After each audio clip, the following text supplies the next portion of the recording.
अस्सलामुअलैकुम। हेलो मेरे प्यारे दोस्तों, कैसे हैं आप? तो आज की इस वीडियो के अंदर आपका भाई आपको सिखाने वाले हैं कि आप प्रीमियर प्रो की मदद से कैसे वीडियो एडिटिंग कर सकते हैं। तो आपके भाई के साथ इस वीडियो के एंड तक जरूर रहिए ताकि मैं आपको कंप्लीटली सिखा सकूं कि आप कैसे प्रीमियर प्रो की मदद से बेसिक वीडियो एडिटिंग कर सकते हैं। तो सारे बेसिक आज की इस वीडियो के अंदर मैं आपको प्रैक्टिकली कंप्लीट करूंगा। तो आइए प्रैक्टिकल टास्क को शुरू करते हैं। तो फर्स्ट ऑफ ऑल आपने प्रीमियर प्रो सॉफ्टवेयर को इंस्टॉल करना है। इंस्टॉल करने के बाद जब आप इसको ओपन करेंगे तो आपके सामने कुछ इस तरह का इंटरफेस आपको देखने को मिलेंगे। यहाँ पर 3-4 एरिया है जिसको हम बहुत अच्छी तरह से अंडरस्टैंड करेंगे। इनमें से सबसे पहले हम पढ़ेंगे ये यहाँ पर आपको जो वर्टिकल में जो कुछ टूल नजर आ रहे हैं, ये जो अहम टूल्स है जिसको हम प्रीमियर के अंदर वीडियो एडिटिंग करते वक्त कॉमनली इस्तेमाल करते हैं। और यहाँ पे जो एक एरिया है इसको हम अपना सोर्स विंडो भी कह सकते हैं या इसको हम अपना रूट पाथ भी कह सकते हैं, क्योंकि यहाँ पर हम अपने सारे जो रॉ डेटा है उसको हम यहाँ पर इंपोर्ट करेंगे। इसके बाद यहाँ पर एक एरिया है, इसको हम इफेक्ट कंट्रोल एरिया कहते हैं। यहाँ से हम अपने वीडियोस क्लिप्स, ऑडियो क्लिप्स या इमेजेस या ग्राफिक्स जो भी हो इसको हम यहाँ से कंट्रोल कर सकते हैं। इनके ऊपर हम इफेक्ट वगैरह अप्लाई कर सकते हैं, कलर ग्रेडिंग वगैरह हम यहाँ से कर सकते हैं। और यहाँ पर एक एरिया है, इसको हम कहते हैं प्रोग्राम विंडो। यहाँ पर बेसिकली हमारे वीडियोस का जो प्रीव्यू है हमें वो नजर आते हैं। और यहाँ जो हमारा मेन टाइमलाइन है, इस यहाँ पर हम सबसे पहले एक सीक्वेंस क्रिएट करते हैं। फिर यहाँ पर एक सीक्वेंस के अंदर एक टाइमलाइन बन जाता है। इसी टाइमलाइन के ऊपर हम अपने डिफरेंट किस्म के clips, motion graphics, audio file, video file, sound effect वगैरह हम यहाँ पर ऐड करते हैं। और सबसे लास्ट में यहाँ पर आपको जो एक लेवल नजर आ रहा होगा वर्टिकल में, ये है हमारी वॉल्यूम को इंडिकेट करते हैं कि हमारी वॉल्यूम यहाँ पर शो हो रही है। तो चले मैं यहाँ पर कुछ डेटा इंपोर्ट करके आपको इसको एडिट करना सीखना चाहता हूँ। तो इसके लिए मैं यहाँ से यहाँ पर डबल क्लिक करूंगा। डबल क्लिक करने के बाद ये आपको डायरेक्ट लेके जाऊंगा ये आपकी डायरेक्टरी ओपन करेगा। और यहाँ से मैंने एक क्लिप को यहाँ पर इंपोर्ट कर लिया है। इंपोर्ट करने के बाद अब हम यहाँ पर एक सीक्वेंस क्रिएट करेंगे। सीक्वेंस क्रिएट कैसे करेंगे? सीक्वेंस दो तरीके से आप क्रिएट कर सकते हैं। सबसे पहला मेथड है, आपने यहाँ पर राइट क्लिक करना है, यहाँ से न्यू आइटम में जाना है और यहाँ से आपने सीक्वेंस के ऊपर क्लिक करना है। तो यहाँ पर आपके सामने न्यू सीक्वेंस के लिए एक सेटिंग उसका विंडो ओपन हो जाएंगे। आपने यहाँ से यहाँ पर प्रीसेट अवेलेबल है आपके पास। प्रीसेट आपने, अगर आपके पास ये सारे कैमरा है तो आपने इनके लिए स्पेसिफिक प्रीसेट मौजूद है, आप उसको सेलेक्ट कर सकते हैं। अदरवाइज आप यहाँ पर कस्टम सीक्वेंस क्रिएट कर सकते हैं। जैसे कि मैंने यहाँ पर 2 सीक्वेंस क्रिएट किया हुआ है, एक for YouTube video, for reel format, ये दोनों मैंने खुद से क्रिएट किया है। और इस सीक्वेंस की सेटिंग्स को आपने चेंज करने के लिए आपने सेटिंग्स में आना है और यहाँ से आपने इसका एडिटिंग मोड सेलेक्ट करना है। और टाइम बेस के अंदर आपने हमेशा 25 फ्रेम पर सेकंड रखना है। या आप हाई क्वालिटी का इमेज शूट कर रहे हैं तो आपने इसको आगे एक्सटेंड भी कर सकते हैं। इसके अलावा इस वीडियो का जो फ्रेम रेट है ये अभी 1920x1080 का है,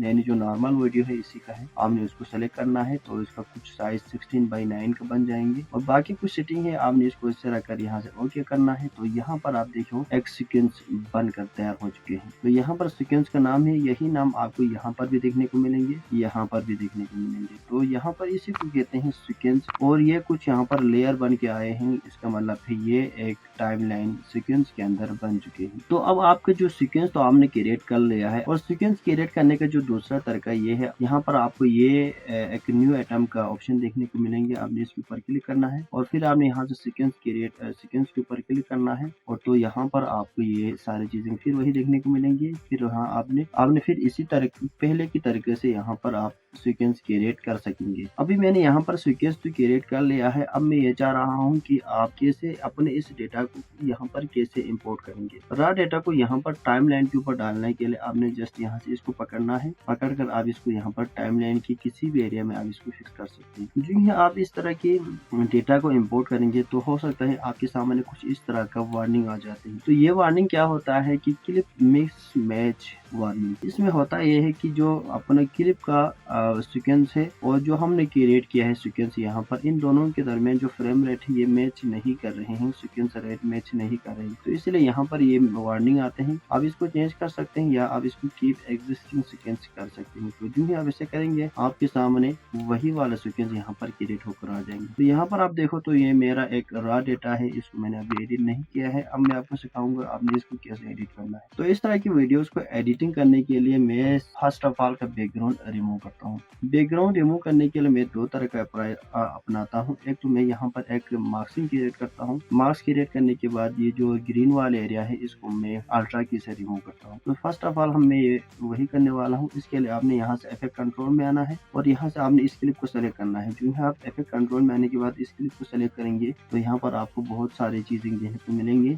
यहाँ से आपने ये बेजियर टूल लेना है ओपेसिटी के अंदर से और यहाँ पर आपने एक मार्क्स क्रिएट करना है। मैं जस्ट रेंडमली यहाँ पर एक मार्क्स क्रिएट कर रहा हूँ। इसको आपने इसी तरह से बहुत अच्छे अंदाज में एक मार्क्स क्रिएट करना है। मार्क्सिंग के ऊपर मैं ऑलरेडी एक वीडियो बनाकर तैयार कर चुका हूँ। आप इसको यहाँ इसी चैनल के ऊपर आपको देखने को मिलेंगे, आप उसको देख सकते हैं। उसका लिंक आपको डिस्क्रिप्शन में मिल जाएगा। तो मैंने इससे बैकग्राउंड को रिमूव करने के लिए एक मार्क्स क्रिएट किया है। मार्क्स क्रिएट तो इस बैकग्राउंड को रिमूव करने के लिए जो मैंने मार्क्स क्रिएट किया है इसका जो बेसिक पर्पस ये है कि मैं अपना जो फोकस मेन सब्जेक्ट है इसको टारगेट करना चाह रहा हूँ। इसके लिए मैंने जस्ट इसी एरिया को मैंने टारगेट किया है। इसके बाद आपने इफेक्ट के अंदर आना है। अगर आपको यहाँ पर इफेक्ट का जो ऑप्शन है वो देखने को न मिले तो आपने यहाँ से विंडो में आना है। विंडो में आने के बाद यहाँ पर आपको देखने को मिलेंगे इफेक्ट। आपने इफेक्ट के ऊपर क्लिक करना है। जो ही आप इफेक्ट के ऊपर क्लिक करेंगे आपके सामने ये कुछ इस तरह का एक विंडो यहाँ पर इस साइड के अंदर आपको देखने को मिलेंगे। यहाँ से आपने सर्च करना है अल्ट्रा की। अल्ट्रा जब आप सर्च करेंगे तो आपके सामने ये अल्ट्रा वाले की आ जाएंगे। आपने जस्ट इस अल्ट्रा की इफेक्ट को उठाकर आपकी क्लिप के ऊपर डाल देना है। जो ही आप डाल देंगे ये मार्क्स यहाँ से गायब हो जाएगा। दोबारा आपने इफेक्ट कंट्रोल के अंदर आना है। इफेक्ट कंट्रोल के अंदर आने के बाद यहाँ पर आपको वही इफेक्ट देखने को मिलेगा। आपने फिर यहाँ से ये आई ड्रॉपर उठाना है और ग्रीन के एरिया के ऊपर आपने क्लिक करना है। तो इस तरह आप अपने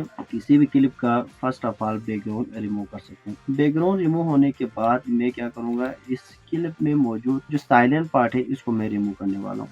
इस साइलेंट पार्ट को रिमूव करने के लिए मैं यहाँ से इसको सबसे पहले एक्सपेंड करूंगी। एक्सपेंड करने के बाद मैं इस टाइम लाइन को जूम करूंगा। जूम कैसे कर सकते हैं, जूम करने के लिए यहाँ पर आपको एक जूम टूल आपको देखने को मिलेंगे। यहाँ पर बाय डिफॉल्ट आपको हैंड टूल मिलेगा। जब आप इसके ऊपर लॉन्ग प्रेस करेंगे तो यहाँ पर आपको जूम टूल मिलेंगे। आप इसको सेलेक्ट करके यहाँ पर क्लिक करेंगे तो ये जो एरिया है आपको जूम होता हुआ नजर आएगा। इसके लिए मैंने शॉर्टकट बनाया हुआ है। एक तो शॉर्टकट ये है कि आप इसको यहाँ से स्लाइडर को आगे पीछे करके आप इसको जूम इन जूम आउट कर सकते हैं। दूसरा आप शॉर्टकट भी बना सकते हैं, उसकी मदद से भी आप इसको जूम इन जूम आउट कर सकते हैं। तो मेरे इस अगर क्लिप के अंदर अगर आप देखो तो यहाँ पर साइलेंट एरिया बहुत ज्यादा है। यहाँ पर भी साइलेंट एरिया है, यहाँ पर भी है, यहाँ पर भी है, यहाँ पर भी। अगर मैं इसको आगे करके दिखाऊं तो यहाँ पर भी आपको साइलेंट एरिया देखने को मिलेगा। तो जो सेकेंड हमारा अहम मेन स्टेप होता है वीडियो एडिटिंग करते वक्त, तो उस टाइम आपने अपने क्लिप में मौजूद अपने वीडियो क्लिप में मौजूद आपने साइलेंस पार्ट को रिमूव करना है। इसको रिमूव करने के लिए आपने यहाँ से इस टूल से आपने जो रेजर टूल है उसको उठाना है। रेजर टूल का जो शॉर्टकट है वो सी है। जब आप सी प्रेस करेंगे अपने कीबोर्ड से तो भी सेलेक्ट हो जाएगा। अदरवाइज आप यहाँ से क्लिक करके सेलेक्ट कर सकते हैं। इसके बाद मैं यहाँ से जो साइलेंट पार्ट है इसको रिमूव करेंगे। रिमूव करने के लिए आपने जस्ट उसी के आसपास आपने इस तरह से क्लिक करना है। जो यहाँ क्लिक करेंगे तो ये रेजर टूल इस पूरा ट्रैक को कट करेंगे। अगर ये दोनों सेलेक्ट नहीं हो रहे हैं, दोनों ट्रैक या इधर मल्टीपल ट्रैक मौजूद है, मल्टीपल लेयर मौजूद है, अगर आप इन सबको एक साथ कट करना चाहते हैं तो आपने अपने कीबोर्ड से शिफ्ट प्रेस करना है। शिफ्ट प्रेस करने के बाद आपने क्लिक करना है। तो जो जितने भी ट्रैक यहाँ पर इसी टारगेट एरिया के अंदर आ जाएंगे वो सब के सब कट हो जाएंगे। तो इस तरह आप अपने क्लिप में मौजूद जो साइलेंस पार्ट है इसको आप रिमूव कर सकते हैं, जैसे कि मैं यहाँ पर तो रिमूव कर रहा हूँ।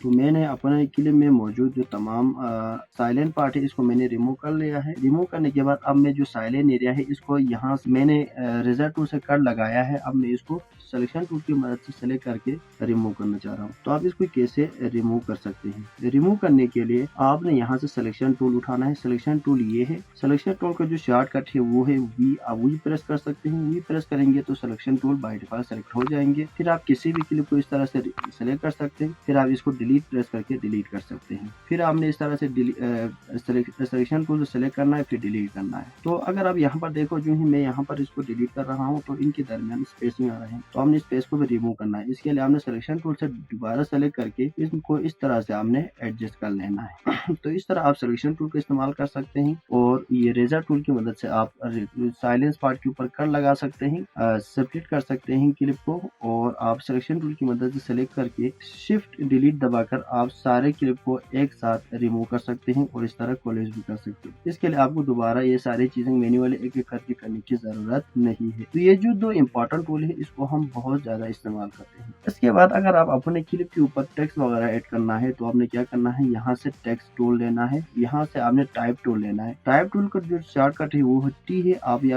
आप अपने कीबोर्ड से टी प्रेस कर सकते हैं या तो आप यहाँ से टी के ऊपर क्लिक कर सकते हैं। तो यहाँ पर ये टाइप टूल सेलेक्ट हो जाएंगे। इसके बाद अपन इस प्रीव्यू स्क्रीन के अंदर प्रोग्राम विंडो के अंदर जहाँ आपने टेक्स्ट लगाना है वहां पर आपने क्लिक करना है। आपने वहां पर टेक्स्ट लिखना शुरू करना है। जैसे कि मैं यहाँ पर लिखता हूँ, तो मैंने यहाँ पर लिखा है बेसिक वीडियो एडिटिंग कोर्स। इसके बाद आपने दोबारा सिलेक्शन टूल को सेलेक्ट करना है। सिलेक्शन टूल को सेलेक्ट करने के बाद आप इस टेक्स्ट को यहाँ से सेलेक्ट करके इसकी पोजीशन को आगे पीछे मूव कर सकते हैं। और यहाँ पर जो कोने में आपको 6 डॉट नजर आ रहे हैं, आपने इसके ऊपर क्लिक करके इसकी साइज को छोटा बड़ा कर सकते हैं। मैं इसको कुछ इस तरह यहाँ पर रखना चाहता हूँ। अब आप इस टेक्स्ट की फोन वगैरह कैसे चेंज करना है, टेक्स्ट की फोन वगैरह को चेंज करने के लिए आपने यहाँ से इफेक्ट कंट्रोल में आना है और यहाँ से इसी जो ही आप टेक्स्ट यहाँ पर लिखना शुरू करेंगे, लिखेंगे, टेक्स्ट ऐड करेंगे तो यहाँ पर एक ग्राफिक लेयर बनकर ऐड हो जाएंगे टाइमलाइन के ऊपर। तो आपने इसको सेलेक्ट करना है इसके फोन वगैरह को चेंज करने के लिए। फिर आपने यहाँ से इफेक्ट कंट्रोल में आकर यहाँ पर आपको वही टेक्स्ट देखने को मिलेगा। आपने इसको एक्सपेंड करना है। एक्सपेंड करके यहाँ से आपने इसका फोन चेंज कर सकते हैं। जैसे कि मेरा एक फेवरेट फोन है, मैं इसको यहाँ पर अप्लाई करता हूँ। इसके बाद आप इसकी अलाइनमेंट वगैरह यहाँ से चेंज कर सकते हैं। इस स्लाइडर की मदद से आप इसकी साइज को कंट्रोल कर सकते हैं। और टेक्स्ट को बोल्ड करना है तो यहाँ पर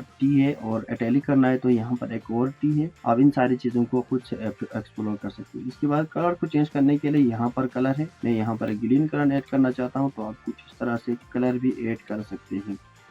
अगर इसके ऊपर कोई स्ट्रोक ऐड करना है तो आपने सबसे पहले यहाँ पर चेक करना है, इसके बाद स्ट्रोक के कलर को डिफाइन करना है। बैकग्राउंड ऐड करने के लिए यहाँ पर चेक करना है, बैकग्राउंड के कलर को सेलेक्ट करना है। बैकग्राउंड कलर सेलेक्ट करने के बाद आपने इस स्लाइडर को आगे करके उसका फुल ओपेसिटी ऐड करना है। फिर आपने इसको एक्सपेंड भी करना है कुछ इस तरह। तो एक बहुत खूबसूरत लुक में आपको यहाँ पर बैकग्राउंड भी ऐड होता हुआ दिखाई देंगे। शेडो ऐड करने के लिए फिर आपने यहाँ पर चेक करके इसको आप शेडो कलर भी डिफाइन कर सकते हैं। अगर आप इसको यहाँ पर माउस के अलावा कंट्रोल करना चाहते हैं तो यहाँ पर आपको पोजीशन के अंदर दो वैल्यू देखने को मिलेगा। आपको यहाँ पर एक वैल्यू इधर है, एक वैल्यू इधर, ये हॉरिजॉन्टल के लिए है, ये वर्टिकल के लिए। आप इसको चेंज करके आप इस लेयर को हॉरिजॉन्टली आगे पीछे की पोजीशन चेंज कर सकते हैं और इस वैल्यू के ऊपर आप क्लिक करके आप इसको वर्टिकली किसी भी जगह पर चेंज कर सकते हैं। तो इस तरह भी आप इसकी पोजीशन को कंट्रोल कर सकेंगे। स्केल के लिए यहाँ पर एक ऑप्शन है, आप इसकी मदद से इसका साइज भी यहाँ से भी कंट्रोल कर सकते हैं। अगर आप इसको रोटेट करना है तो यहाँ पर रोटेट के लिए एक ऑप्शन है, आप रोटेट करके इसको भी देख सकते हैं। उसकी ओपेसिटी को आप चेंज वगैरह करके देख सकते हैं। तो ये सारी चीजें हो गया कि आप टेक्स्ट कैसे ऐड करना है अपने वीडियोस के ऊपर। तो अभी तक हमने इस बेसिक कोर्स के अंदर बहुत कुछ कवर कर लिया है। अब हमारे बेसिक का एक चीज़ बाकी रहता है, वो है कि आप अपने वीडियोस के ऊपर कैसे ट्रांजिशन ऐड कर सकते हैं। तो आप कैसे ट्रांजिशन ऐड करेंगे, ट्रांजिशन यहाँ पर बाय डिफ़ॉल्ट आपको ट्रांजिशन का पैकेज मिलेंगे, आप इसको जस्ट इस्तेमाल कर सकते हैं। अगर आप यहाँ पर देखें तो मैंने यहाँ पे 2 क्लिप को इंपोर्ट कर रखा हुआ है। तो अगर मैं इसको प्ले करूँ तो ये जो क्लिप है एक ये क्लिप है। अब मैं इन दोनों के दरमियान एक ट्रांजिशन ऐड करने वाला हूँ। ट्रांजिशन को आप कैसे ऐड करेंगे, ट्रांजिशन ऐड करने के लिए यहाँ से आपने आना है इफेक्ट के अंदर। इफेक्ट को आपने ढूंढना है, ढूंढ के बाद आपने इफेक्ट के अंदर आना है। अगर आपको यही नहीं मिला तो अगर आपको ये इफेक्ट वाला सेक्शन अगर आपको यहीं पर नहीं मिलते हैं तो आपने क्या करना है, यहाँ से विंडो में आना है। विंडो में आने के बाद यहाँ पर जो वर्क स्पेस है उसके अंदर आपने यहाँ पर इस इफेक्ट को ओपन करना है। तो आपको यहाँ पर ये देखने को मिलेंगे। इसके बाद आपने यहाँ पर आपको इस इफेक्ट सेक्शन के अंदर ये लास्ट में देखने को मिलेगा वीडियो ट्रांजिशन। आपने इसको एक्सपेंड करना है और यहाँ पर पूरा ट्रांजिशन का लिस्ट मौजूद है। इनमें से आपने जो भी ट्रांजिशन आपने ऐड करना है उसको आपने अप्लाई करने के लिए यहाँ पर उसको भी एक्सपेंड करना है। तो हर फाइल के अंदर आपको ट्रांजिशन का पैक मिलेंगे। जैसे कि इस फाइल का नाम है डिज़ोल्व, के अंदर डिज़ोल्व टाइप का बहुत से ट्रांजिशन मौजूद है। इनमें से जो मेरा फेवरेट ट्रांजिशन है मैं एक क्रॉस डिज़ोल्व है, मैं इसको यूज़ करने वाला हूँ। इसको इस्तेमाल करने के लिए जस्ट आपने इसको क्लिक करके यहाँ से पकड़ना है और दोनों क्लिप के दरमियान आपने इसको ऐसे छोड़ देना है। तो अगर कोई इस तरह का कोई वार्निंग आ रहा है तो आपने इसको ओके करना है, तो फिर भी ये ट्रांजिशन यहाँ पर अप्लाई हो जाएंगे। इसके बाद हम अगर इसको प्ले करें तो कुछ इस तरह का ट्रांजिशन यहाँ पर ऐड हो जाएंगे। इस ट्रांजिशन को दूसरी तरह से आप कैसे ऐड कर सकते हैं, इसके लिए फिर वही तरीका है। उसके लिए आपने सबसे पहले यहाँ पर ट्रांजिशन के ऊपर राइट क्लिक करके सिलेक्ट एज डिफ़ॉल्ट ट्रांजिशन के ऊपर क्लिक करना है और दोनों क्लिप के दरमियान राइट क्लिक करके यहाँ से आपने अप्लाई डिफ़ॉल्ट ट्रांजिशन के ऊपर क्लिक करना है। तो इस तरह से भी ये ट्रांजिशन यहाँ पर अप्लाई हो जाएंगी। तो इस तरह आप अपने वीडियोस के ऊपर ट्रांजिशन भी अप्लाई कर सकते हैं। तो ये था वीडियो एडिटिंग का एक बेसिक पूरा ट्यूटोरियल, जिसमें मैंने आपको काफ़ी चीज़ें कंप्लीट करने की कोशिश की। उम्मीद करता हूँ ये बेसिक क्रैश कोर्स आप लोगों के लिए पसंद आ चुके होंगे। अगर पसंद आए तो इस वीडियो को ज़रूर लाइक करना है, चैनल को सब्सक्राइब करके सपोर्ट करना है और कोई भी अच्छी सी बात कमेंट में टाइप करके मुझे इजाज़त दीजिए। मैं मिलता हूँ आपसे इस तरह के एक और क्रैश कोर्स के अंदर। तब तक के लिए अल्लाह हाफिज़, टेक केयर।